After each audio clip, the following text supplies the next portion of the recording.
Before we start this video, let me just start by saying this is laid out for northern Arkansas.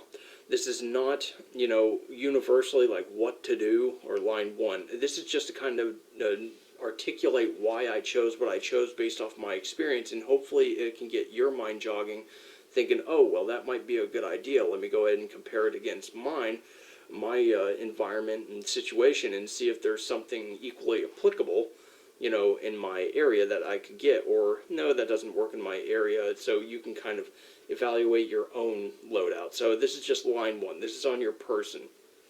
So let's go ahead and get started. Here I have flight gloves. Why do I have flight gloves? Well, the flight gloves are fully intact, so the fingers are all there, not cut. Why? Well, number one, if you're going to be working with gloves, work with gloves, not, cut up versions of them. You can operate a weapon and you can have a good dexterity with full fingers, and there's no reason not to, even if it's hot as balls out. So just get over it, train. Okay, so why flight gloves? Well, flight gloves are pretty much the best of all worlds. The price is actually pretty right these days. You can get them on Amazon from different distributors that are using the Nomex and leather, and you have all different types that are even good for like working on your iPhone or your Android or whatever, your cell phone. Good for touch screens. So, anyways, they still do very well, and they come in pretty much all sizes, so you can get one specifically fitted to your hand. That's still a problem to this day. So they're durable, they're good for the bush, they have camouflage patterns like this OD green, tan, black, whatever you want. So it's a good option.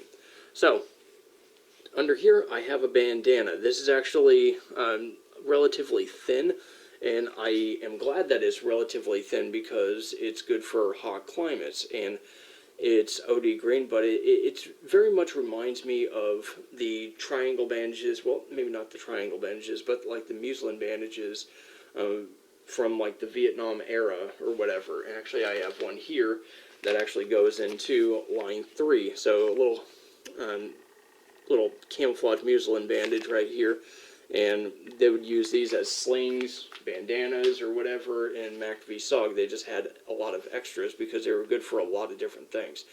But obviously I'm going to have it on my head. It could act as a tourniquet, so it actually has multiple uses, and that's really the principle for line 1 for the most part.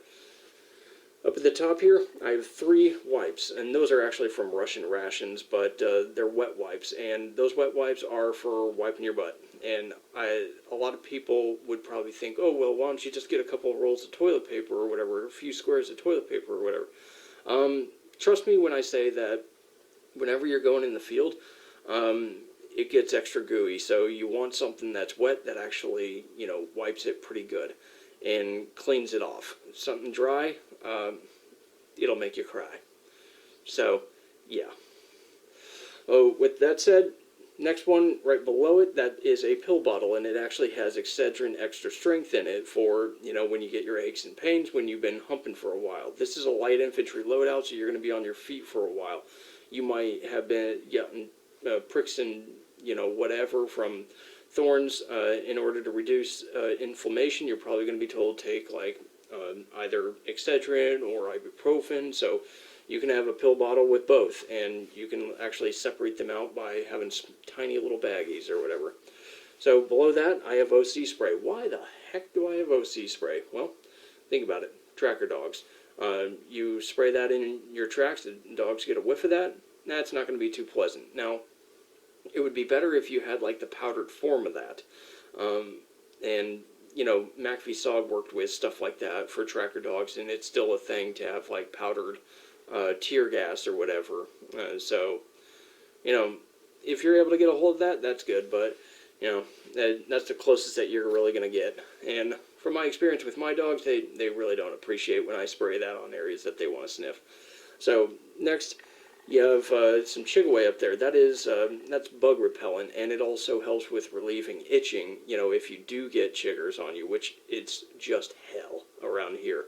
I got covered in chiggers last summer because I didn't have anything for it, and I laid down to zero my rifle, and just laying down for 5 minutes, that was enough to get chiggers all over my stomach, and it was just terrible. So definitely have something on you, because if you're light infantry, you're going to have to yield to the necessities of the operation, which might require you to be on your belly for a considerable amount of time conducting sills. So pre-apply that, and keep extra so you can reapply it when you get sweaty. Use a bandana to wipe yourself off or whatever, and then reapply it. So you just got to have that on you pretty much at all times. Obviously below, tourniquet, what's that for? Think about it.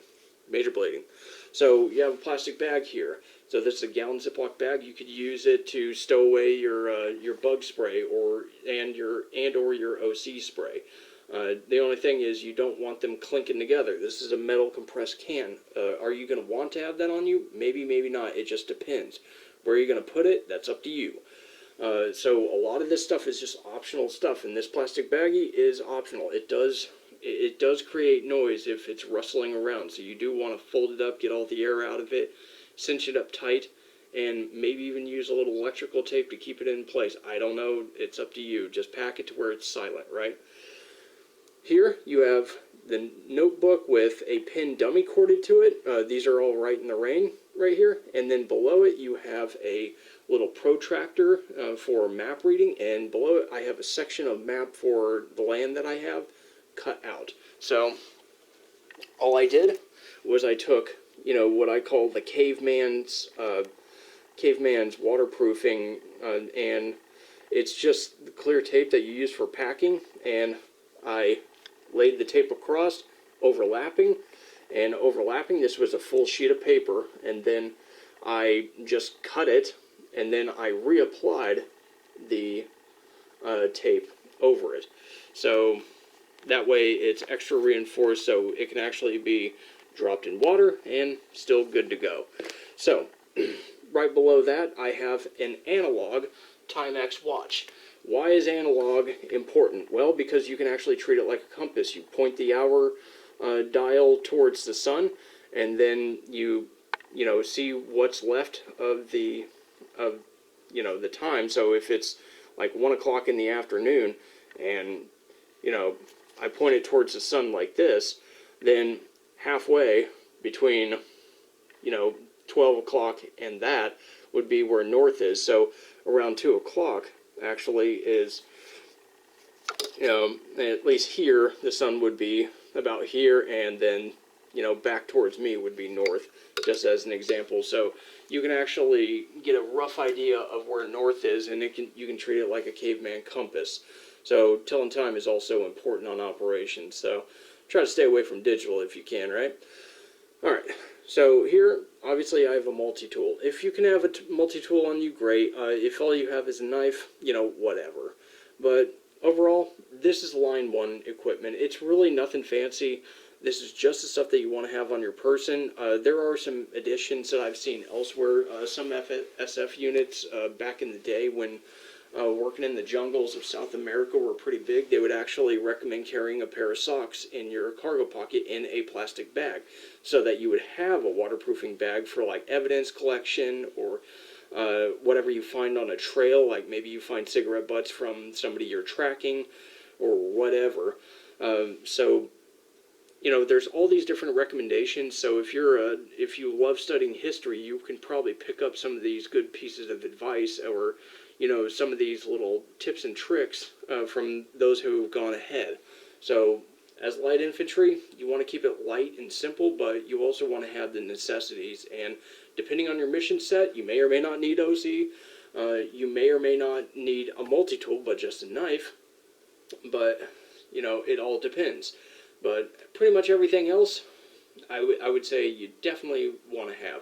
Now, you could always carry this in a pack, if you really want to. And usually that's where it ends up for me, but for the most part, when it's at the height of summer, when the chiggers are really out, that's when I carry that stuff like on my person. But anyways, enough rambling. Let me know what you think about this in the comments below, any addition or subtraction from this, and you guys have a good one.